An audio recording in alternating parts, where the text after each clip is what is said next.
Hello, Gail. Lee, thank you for this opportunity. You bet. My question is, I've been trying to understand how the federal government feels that they can step in the way that Bill Clinton did with Grand Escalante. And according to what I had read, Madison said that Amendment 10 said that the powers for the states would concern the lives, the liberties, the properties of the people, internal order, improvement, and prosperity of the state.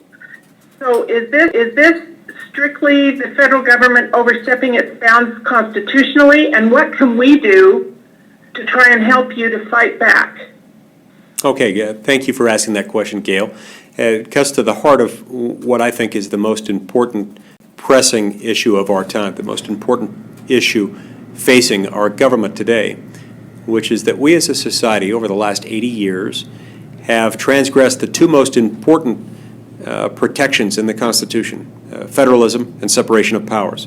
Federalism being the interest protected by the 10th Amendment, the idea that people are supposed to govern themselves locally most of the time, except in those areas where the Constitution identifies something as a federal prerogative.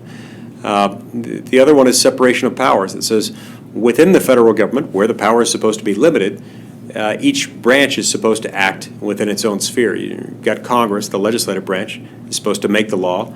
The executive branch, headed by the president, is supposed to enforce the law. The judicial branch, headed by the Supreme Court, is supposed to interpret the law. We have distorted and drifted far from both of these protections, allowing most power to be sucked away from the people, taken away from the people, and into Washington, D.C. And within the federal government, we've allowed most power to be shifted by Congress into the executive branch, into executive branch bureaucracies.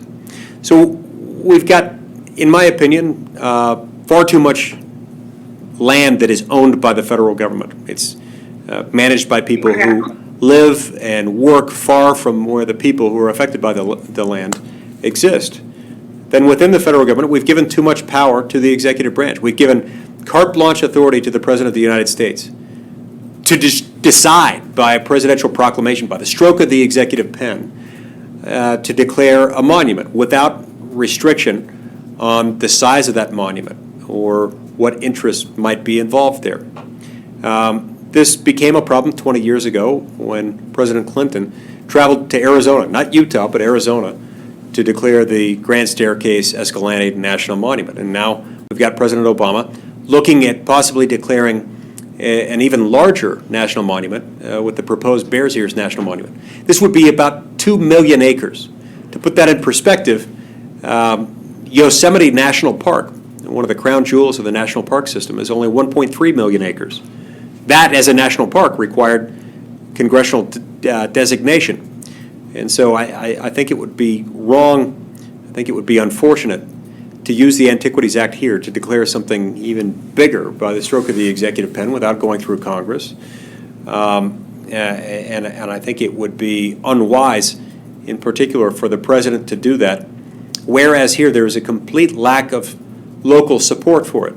It's one of the things that I look forward to discussing tomorrow with people here in San Juan County is the local support or lack thereof. I questioned Sally Jewell a few years ago when she was first nominated to be the Secretary of the Interior.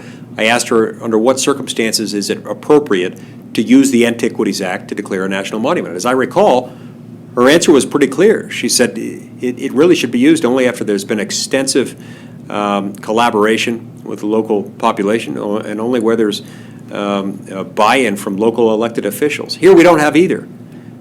You don't have support from the local citizenry, and you don't have the support of a single elected official from or representing this part of the state. That's a problem. It's one of the reasons why we need reform of the Antiquities Act. It's one of the reasons why I've introduced several pieces of legislation that would curtail, restrain both the extent of the president's monument designation authority and the length of time in which it would remain effective.